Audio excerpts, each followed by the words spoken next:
আজ সোমবারের দিনে বাড়াতে এই দোয়াটি 11 বার পড়ুন। গায়েবী সাহায্য আসবে, জান্নাত নসিব হবে, দোয়া কবুল হবে, গুনাহ মাফ হবে। সোমবারের দিন এমন একটি দিন যে দিনের মধ্যে সাইয়্যিদুল মুরসালিন, ইমামুল মুরসালিন, খাতামুন নবীন, রহমাতুল্লিল আলামিন, আমাদের হৃদয়ের স্পন্দন, কলিজার টুকরা, যার আদর্শের মধ্যে রয়েছে মানব জাতির কল্যাণ এবং সফলতা, যিনি বিশ্ববাসীর জন্য রহমাতুল্লিল আলামিন হিসেবে পৃথিবীতে আগমন করেছেন, অর্থাৎ নবী সাল্লাল্লাহু আলাইহি সাল্লাম সোমবারের দিন জন্মগ্রহণ করেছেন। সোমবারের দিন আল্লাহ তাআলা ওহী অবতীর্ণ করেছেন। সোমবারের দিন আল্লাহ পাক রব্বুল আলামিন আসমানের দরজাসমূহ উন্মুক্ত করে দেন। সোমবারের দিন এমনই বরকতপূর্ণ একটি দিন যে দিনের মধ্যে আল্লাহ তাআলা ইমানদারদের জন্য, মুমিন মুসলমানদের জন্য বিশেষ নিয়ামত প্রদান করে থাকেন। সারা পৃথিবীর সমস্ত মানুষের আমলসমূহর রিপোর্ট পেশ করা হয়ে থাকে। আমরা প্রত্যেকেই যদি সোমবারের দিনটিকে গুরুত্ব দেই, যে সময় আমরা রুকু অবস্থায়, সিজদা অবস্থায়, তাসবিহ তাহলিল পাঠ করা অবস্থায় থাকব, আর আমাদের আমলসমূহর রিপোর্ট পেশ করা হবে, আল্লাহ তাআলা খুবই আনন্দিত হবেন, খুবই খুশি হবেন। ফেরেশতাদের মাঝে আপনার আমার ব্যাপারে আলোচনা করবেন। আল্লাহ পাক রব্বুল আলামিন আমাদের দোয়া সমূহকে কবুল করবেন। আল্লাহ তাআলা গায়বী সাহায্য প্রদান করবেন, আমাদের দোয়াকে কবুল করবেন। আমাদের যত ধরনের পেরেশানি রয়েছে আল্লাহ তাআলা সকল ধরনের পেরেশানিকে দূর করে দেবেন। বরকতপূর্ণ এই দিনে আমরা প্রত্যেকে ফজরের নামাজ সম্পূর্ণ করার পর আল্লাহ তাআলার পবিত্রতা বর্ণনা করার উদ্দেশ্যে, আল্লাহর প্রশংসা বর্ণনা করার উদ্দেশ্যে, আল্লাহর বরত্বকে স্বীকার করার উদ্দেশ্যে সুবহানাল্লাহ 33 বার, আলহামদুলিল্লাহ 33 বার, আল্লাহু আকবার 34 বার, সুবহানাল্লাহ আল্লাহর পবিত্রতা বর্ণনা করছি, আলহামদুলিল্লাহ আল্লাহর প্রশংসা করছি, আল্লাহু আকবার আল্লাহ সবচেয়ে বড়, অর্থাৎ এই তাসবিহ তাহলিল তাহমিদ তাকবীরগুলো পাঠ করব, আমল করব। রব্বুল আলামিন আপনার আমার উপর খাস রহমত বর্ষণ করবেন। আল্লাহ তাআলা রিজিকের মধ্যে বরকত প্রদান করবেন। বরকতপূর্ণ তাসবিহগুলো আমরা অবশ্যই আমল করব, পরিবার পরিজনদেরকে আমল করার জন্য উৎসাহ প্রদান করব। এরপরে সোমবারের দিন জোহরের নামাজ সম্পন্ন করার পর নিরিবিলি এক পরিবেশের মধ্যে বসে জীবনে যত গুনাহ করেছি, নাফরমানি করেছি, অন্যায় অপরাধ করেছি, জীবনে গুনাহ করতে করতে আমাদের অন্তর কালো হয়েছে, মাথা থেকে নিয়ে পা পর্যন্ত গুনায় জর্জরিত। জীবনে সগীরা গুনাহ করেছি, কবিরা গুনাহ করেছি, জাহিরি গুনাহ করেছি, বাতিরি গুনাহ করেছি, ইচ্ছায় করেছি, অনিচ্ছায় করেছি, গোপনে করেছি, প্রকাশ্যে করেছি। আমরা যত গুনাহ করেছি সকল গুনাহের কথা স্মরণ করে খাটি দিলে রাসূল শিখানো বরকতপূর্ণ ছোট্ট 2 শব্দের এই দোয়াটি 3 বার আমল করব। আস্তাগফিরুল্লাহ, আস্তাগফিরুল্লাহ, আস্তাগফিরুল্লাহ, আল্লাহ আমাকে মাফ করুন, আল্লাহ আমাকে মাফ করুন, আল্লাহ আমাকে মাফ করুন। বরকতপূর্ণ এই ইস্তিগফারের আমল করব আমরা 3 বার। আল্লাহ তাআলা এত খুশি হবেন এবং এত আনন্দিত হবেন।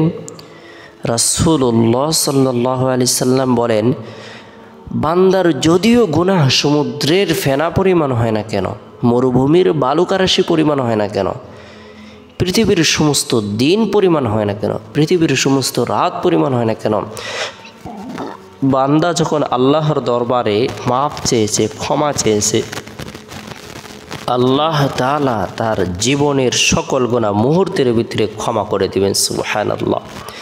আস্তাগফিরুল্লাহ, আল্লাহ আমাকে মাফ করুন, আস্তাগফিরুল্লাহ, আল্লাহ আমাকে মাফ করুন, আস্তাগফিরুল্লাহ, আল্লাহ আমাকে মাফ করুন। এই ইস্তিগফারের আমল করার পরে আমরা সময় মতো আসরের নামাজ আদায় করব। আসরের পরের যে সময়টি রয়েছে এটি বরকতপূর্ণ একটি সময়। কোনো ধরনের কথাবার্তা না বলে চুপি চুপি একাগ্রতার সাথে মনে প্রাণে বিশ্বাস রেখে এই দোয়াটি 11 বার আমল করব। লা ইলাহা ইল্লাল্লাহু ওয়াহদাহু লা শারীকা লাহু লাহুল মুলকু ওয়া লাহুল হামদু ওয়া হুয়া আলা কুল্লি শাইইন কাদির।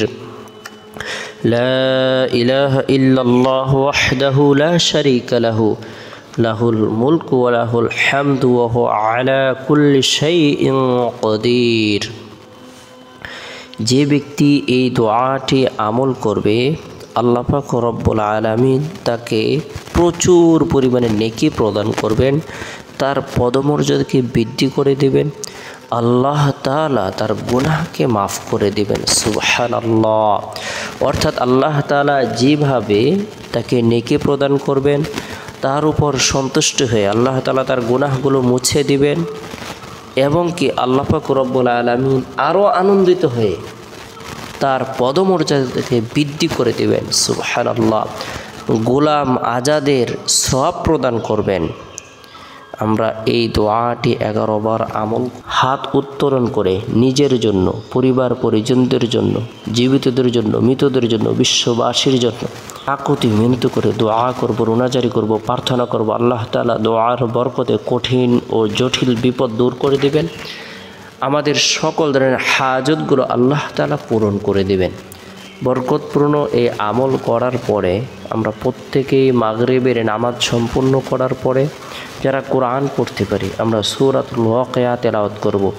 ইযা ওয়াকাআতিল ওয়াকিয়া লাইসা লিওয়াকাআতিহা কাযিবা খাফিদাতুর রাফিআ। যে ব্যক্তি তার ঘরের মধ্যে, তার বাড়ির মধ্যে সূরাতুল ওয়াকিয়ার আমল করবে, সেই ঘরের মধ্যে, সেই বাড়ির মধ্যে কখনো অভাব অনটন আসবে না, দারিদ্রতা আসবে না। আল্লাহ তাআলা সেই ঘর থেকে, সেই বাড়ি থেকে অভাব অনটনকে দূর করে দিবেন, দারিদ্রতাকে দূর করে দিবেন, প্রাচুর্যতা প্রদান করবেন, ধন দৌলত প্রদান করবেন। আল্লাহ তাআলা ধনী এবং সুখী বানিয়ে দিবেন। নিজেরাও আমল করব, স্ত্রী সন্তানদেরকেও আমল করার ব্যাপারে উৎসাহ প্রদান করব। কেননা ক্ষণস্থায়ী জীবনের মধ্যে সুখ শান্তি আরাম আয়ের সফলতার রাস্তা হলো নেক আমল করা, আমলে সালিহা করা। মান আমিলা সালিহাম মিন যাকারিন আও উনসা ওয়া হুয়া মুমিনুন ফালানুহইয়ান্নাহু হায়াতান তাইয়্যিবা। আল্লাহ তাআলা ওই সমস্ত বান্দা বান্দীদেরকে পছন্দ করবেন, ভালোবাসবেন। আল্লাহু ইউহিব্বুল মুহসিনিন। যারা মুহসিনিন হবে, সৎ কাজ করবে, নেক আমল করবে। তাই আমরা নেক কাজ করব। এরপরে সোমবার রাত্রে এশারের নামাজ সম্পূর্ণ করার পরে তাসবিহ হাতে নিয়ে গুরুত্ব সহকারে নবী সাল্লাল্লাহু আলাইহি সাল্লামের প্রতি মহব্বত রেখে, ভালোবাসা রেখে বরকতপূর্ণ একটি দুরূদের আমল করব 100 বার। আল্লাহুম্মা সাল্লি আলা মুহাম্মাদিন আবদিকা ওয়া রাসূলিক ওয়া সাল্লি আলাল মুমিনিনা ওয়াল মুমিনাত ওয়াল মুসলিমিনা ওয়াল মুসলিমাত।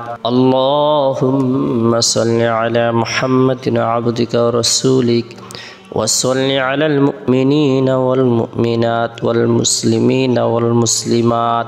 রাতে ঘুমানোর পূর্বে আল্লাহর নাম নিয়ে ঘুমিয়ে যাব। আল্লাহুম্মা বিসমিকা মুতু আহইয়া। এরপরে চেষ্টা করব রাতের 1/3 অংশে ঘুম থেকে জাগ্রত হয়ে তাহাজ্জুদের নামাজ পড়ার জন্য। রাতের 1/3 অংশে আল্লাহ তাআলা বান্দা বান্দীদের সকল ধরনের প্রয়োজনকে পূরণ করে দেওয়ার জন্য নিজের পক্ষ থেকে ঘোষণা করে থাকেন, দোয়া কবুল করে থাকেন। আল্লাহ তাআলা আপনাকে আমাকে সকলকে গুরুত্ব সহকারে আজ সোমবারের দিনে অথবা রাতে নেক কাজ করার, নেক আমল করার, তাসবিহ তাহলিল দোয়া দুরূদ ওজিফা আমল করার তৌফিক দান করুক।